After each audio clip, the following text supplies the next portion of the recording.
Hello पोकेबडीज, कैसे हैं दोस्तों आज हम लोग ऐसी तेरी के बारे में डिस्कस करने वाले हैं। उसे सुनने के बाद आपके मुंह कुछ वैसी होगी। हाँ दोस्तों, एक ऐसा अमेजिंग तेरी है दोस्तों।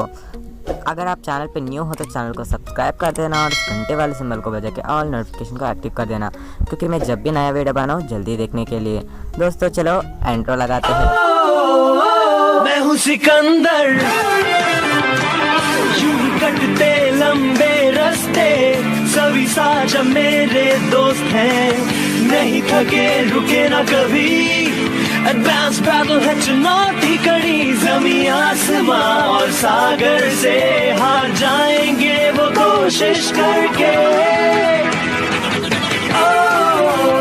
मैं हूँ सिकंदर, पोकेमॉन एडवांस बैटल। मैं कुछ दिन पहले ही Lucario and the Mysterious Mew movie देख चुका हूँ। इस मूवी में सर एरन नाम का एक कैरेक्टर रहता है। इस मूवी की स्टार्टिंग में ऐश एक कैसल में रहता है, यानी उसमें एक टूर्नामेंट होने वाला है। इस टूर्नामेंट में वो हिस्सा लेने के लिए सोचता है। टूर्नामेंट में हिस्सा लेने के बाद वहाँ एक छोटी सी बैटल होती है, यानी एक बड़ा बैटल, जिसमें ऐश जीत भी लेता है। इसलिए उसको हीरो ऑफ द टाइटल यानी सर एरन का एक स्टिक पकड़ने का मौका मिलता है, एक दिन का राजा बनने के लिए। उसके बाद उस स्टिक से एक आवाज़ आती है, यानी उसके अंदर से एक पोकेमॉन की आवाज़। उसके बाद ऐश की ऑरा की वजह से उसके अंदर से लुकारियो बाहर आता है, यानी ऐश की ऑरा बिल्कुल सर एरन की ऑरा जैसा होती है। और लुकारियो पहले कंफ्यूज था कि ऐश ही सर एरन थे। जैसे वक्त बीतता है उसके बाद हमको कर्सी में ये बताया जाता है कि पिकाचू म्यू के साथ, यानी पिकाचू को म्यू कहीं ले जाता है। ऐश पिकाचू को ढूंढने के लिए निकल पड़ता है। जैसे लुकारियो का इंसानों पर भरोसा नहीं है, वो ऐश को भी अच्छा नहीं समझता है। ये सोचता है कि सर एरन ने उसे छोड़ दिया था, इसलिए उसे इंसानों पर भरोसा नहीं है। जैसे ऐश पिकाचू को ढूंढने का निकलता है, उसको बहुत ज़्यादा खतरों का सामना करना पड़ती है, जैसे कि रेजिनॉन, रेजिआइस या रेजिस्टील और रेजिरॉक को उसे पार करना होती है। उसके बाद वो म्यू के पास पहुंचता है। म्यू के पास पिकाचू बहुत ज़्यादा सेफ रहता है। उसके बाद एक वायरस की वजह से ऐश मर जाते हैं, यानी सारे इंसान। उसके बाद म्यू उन सबको बचाने के लिए उसकी पूरी ताकत इस्तेमाल करती है।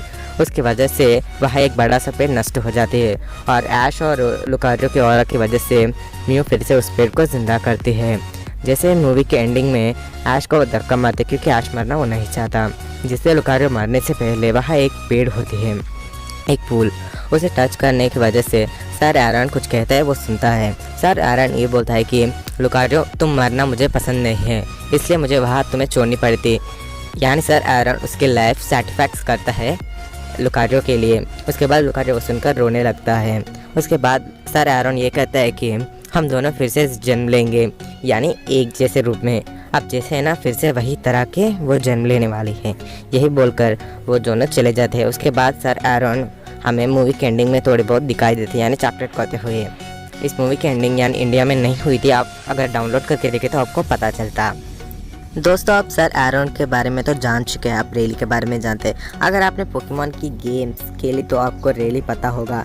जैसे आप पोकेमॉन की गेम्स नहीं भी खेली होगी, एनिमे में भी वो बताया गया है कि एक एपिसोड में बेरी ऐश को कॉल करके ये बताता है कि steel type Pokémons iron island में उसकी बात नहीं मान रहे हैं, जैसे कि स्टील टाइप पोकेमॉन पागलों की तरह बर्ताव कर रहे थे। ऐश वहाँ पहुँचता है, एक कैरेक्टर से मिलता है जिसका नाम था रेली। रेली का लुकारियो यानी लो फ्रीक्वेंसी साउंड्स को सुनने में मशहूर थे। उसके बाद वो पोकेमॉन लो फ्रीक्वेंसी साउंड्स को सुनता है, जिसकी वजह से स्टील टाइप पोकेमॉन्स के ऊपर असर हो रहे थे। उसके बाद लो फ्रीक्वेंसी साउंड्स के असर बढ़ने की वजह से लुकारियो भी खुद के ऊपर कंट्रोल नहीं कर पा रहा था। उसके बाद वो पोकेमॉन सबके ऊपर हमला करते हैं। जैसे भी वो पोकेमॉन उनका ट्रेनर यानी रेले को भी हमला करने लगता है। उसके बाद ऐश उसे बचाने के लिए उसकी हाथ वह रखता है। उसके बाद ऐश को ज़ोरदार झटका लगती है। उसके बाद पिकाचू की थंडरस्ट्रक की वजह से लुकारियो कंफ्यूज होकर नीचे गिर जाते हैं। उसके बाद वहाँ टीम गैलेक्टिक कुछ बॉम्ब्स रखती है। उसके बाद ये मिशन तोड़ने की वजह से लुकारियो फिर से जागता है। उसके बाद रेली लुकारियो मिलकर उनको रोकता है। जिनके पास ऑरा की ताकत रहते हुए वो मरने के बाद भी उनका पास वो ऑरा ताकत फिर से आती है, जैसे कि पुनर्जन्म में बाद में उसके पास ऑरा पावर रहती है। दोस्तों, सर एरन और राइली दोनों एक जैसा लगता है। इन दोनों कैरेक्टर में से काफ़ी ज़्यादा सिमिलैरिटीज़ है। मैं आपको बताने वाला हूँ ये दोनों में काफ़ी ज़्यादा सिमिलैरिटीज़, यानी कौन सा सिमिलैरिटीज़ है इनके बीच में। और ये भी बता दूंगा क्या रीबर्न होती है या नहीं। तकरीबन होती है दोस्तों, मैं मानता हूँ उसे तो, क्योंकि आप देख लीजिए इन दोनों में से इतनी सिमिलरिटी है कि राइली ही सर एरॉन है। मैं पक्का से कह सकता हूँ ये वही है, क्योंकि मेरी तेरी 100% ट्रू लग रहा है मेरे को तो। दोस्तों ये तेरे को मानने के लिए मेरे पास कुछ रीजंस है, जैसे कि सर एरॉन के पास जो सिंबल है ना, वैसे ही सिंबल राइली के शर्ट पर भी हमको देखने को मिलते हैं, यानी अंदर टी शर्ट के। अगर इनका आइज़ और हेयर कलर, इनका पोकेमोन और इनका बिहेवियर और इनका पर्सनालिटी सब एक जैसे लगते हैं। हमें सीधा देखने के बाद कंफ्यूज होता है यार राइली ही सर एरॉन है, अगर नहीं तो सर एरॉन ही राइली है। दोनों में इतना सिमिलरिटीज है कि हम इन्हें अलग ही नहीं कर सकते। दोनों एकदम एक जैसा लगता है। इनका हेयर स्टाइल तो बिल्कुल एक जैसे है, यानी इनमें काफ़ी ज़्यादा सिमिलरिटीज मैच करती है दोस्तों। ये तो बिल्कुल एक जैसे ही लगते हैं हमको तो, क्योंकि इनमें से काफ़ी ज़्यादा सिमिलरिटीज़ है। इसमें इस्तेमाल किए हुए इमेजेस ज़्यादातर मैंने एक कंपनी से लिया था। आप चाहो तो इस कंपनी को विजिट कर दो, उसका लिंक मैं डिस्क्रिप्शन में दूंगा। दोस्तों वीडियो अच्छी लगी तो लाइक कर देना और इस वीडियो को शेयर करना।